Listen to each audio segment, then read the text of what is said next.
पर्वत की तरह दृढ़ निश्चय लेकर मन से श्री कृष्ण का स्मरण, जीभ से भजन, कानों से श्रवण एवं निरंतर सजातीय वासना विशिष्ट सत्संग में जीवन यापन।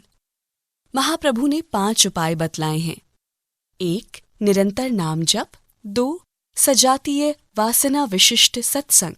3. श्रीमद् भागवत का आस्वाद। 4. श्री विग्रह सेवा। 5. श्री वृजवास।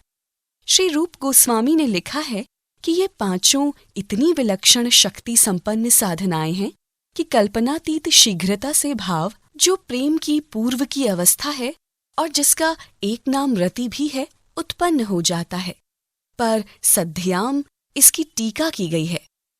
अपराध विहीना नाम, अर्थात जो भगवत सेवा अपराध एवं नामापराध से रहित है, उनमें इस साधना से एक क्षण में ही भाव उत्पन्न हो जाता है और अपराध मुक्त प्राणी में नहीं।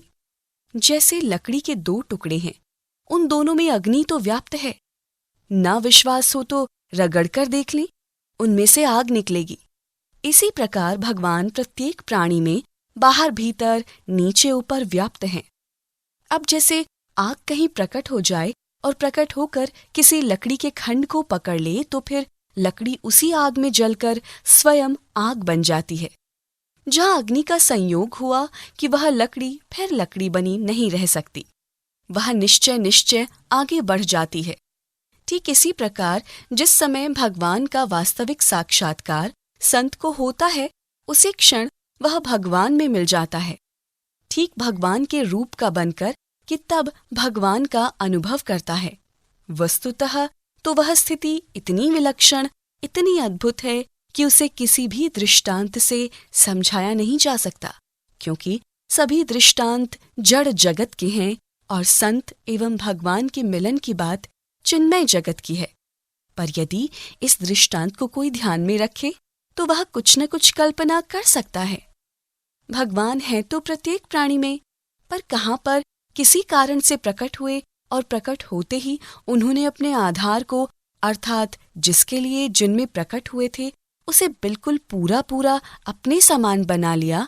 जलने के बाद जिस तरह काठ बिल्कुल काठ न रहकर अग्नि हो जाता है, ठीक वैसे ही संत देखने में तो मामूली मनुष्य की तरह खाता पीता है, व्यवहार करता है, हंसता रोता है, सन्यासी ना हो तो घर गृहस्थी भी करता है, परंतु वस्तुतः वह भगवान की ही एक लीला है जिससे वे अपने को छिपाए रहते हैं। प्रश्न यह होता है कि फिर उस शरीर को भगवान रखते क्यों हैं?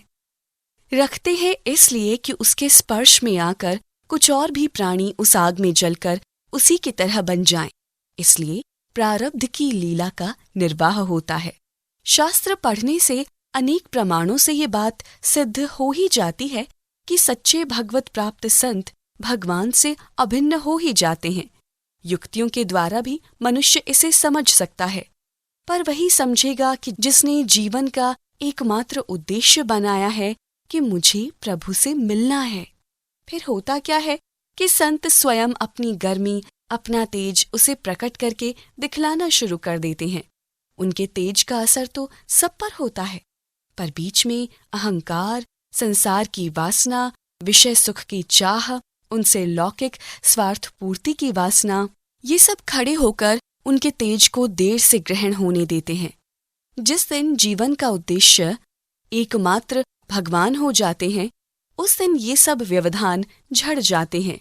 साधक इनको फेंक कर अकिंचन बन जाता है।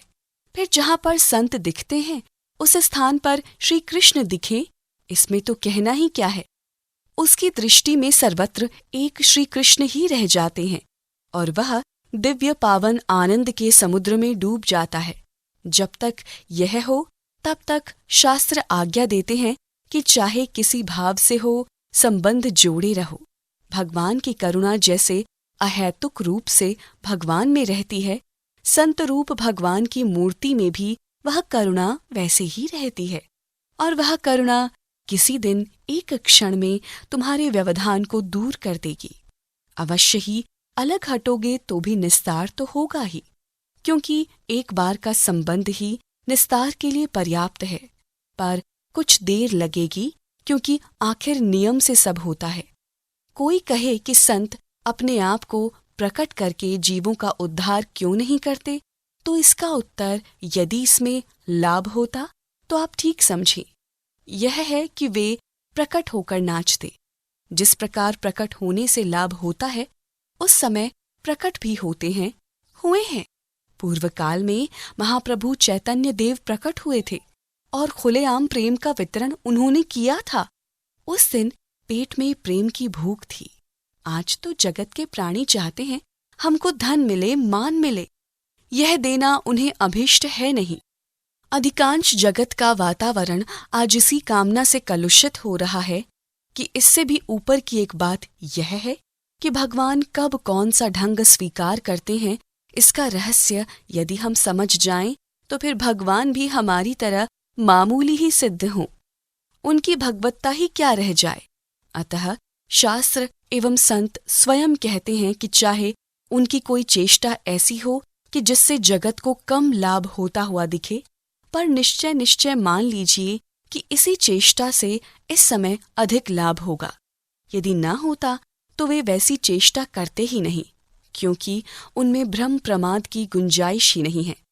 इस पर विश्वास करा देना बड़ा कठिन है, पर बात बिल्कुल सत्य है।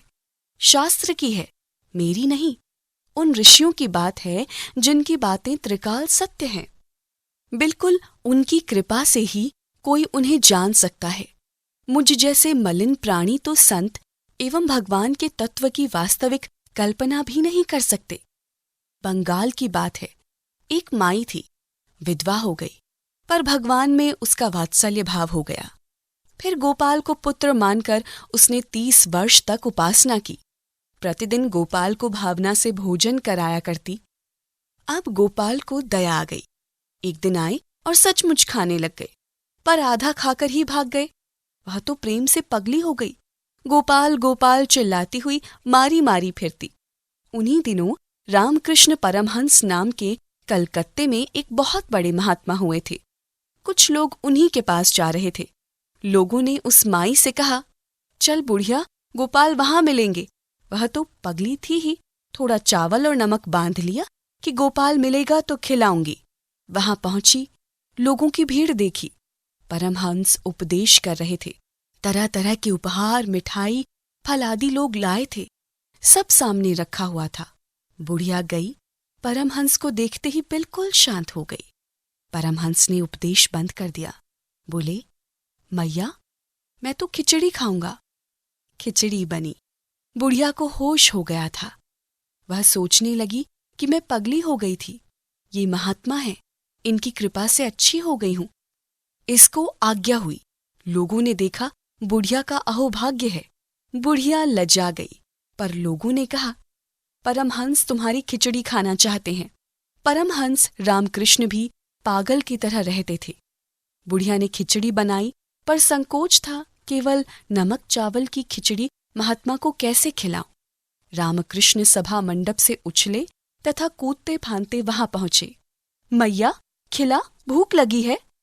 रामकृष्ण बैठ गए। बुढ़िया ने परोस दिया। परोसते ही रामकृष्ण गोपाल के रूप में हो गए। बुढ़िया फिर गोपाल, प्यारा गोपाल कहकर चिल्लाने लगी। उस दिन से बुढ़िया एवं गोपाल का संबंध नित्य हो गया। कहने का मतलब ये है कि एक नहीं, ऐसी कितनी घटनाएं प्रत्यक्ष में होती हैं कि जिनमें संत एवं भगवान बिल्कुल अभिन्न हैं। यह तो सिद्ध हो ही जाता है। साथ ही यह भी सिद्ध होता है कि ग्राहक नहीं है, इसलिए संत उस रूप में प्रकट नहीं होते। ऐसे ऐसे संत हुए हैं कि जिन्होंने केवल एक दृष्टि डालकर मलिन से मलिन प्राणी में उसी क्षण प्रेम का संचार कर दिया। एक बात और समझ लेने की है, संत एवं भगवान में भेद न होने पर भी जो प्रेमी संत होते हैं, उनमें प्रेमी एवं प्रेमास्पद ये 2 भाव रहते हैं। जिस प्रकार राधा रानी एवं श्री कृष्ण तत्वतः एक हैं, पर फिर भी दोनों 2 बने रहते हैं, उसी प्रकार प्रेमी संत भगवान से अभिन्न होते हुए भी पृथक बने रहते हैं। और जैसे राधा रानी को प्रसन्न करने का गुर श्री कृष्ण की सेवा और श्री कृष्ण को प्रसन्न करने का गुर राधा रानी की सेवा है, वैसे ही भक्त और भगवान का भी जोड़ा है।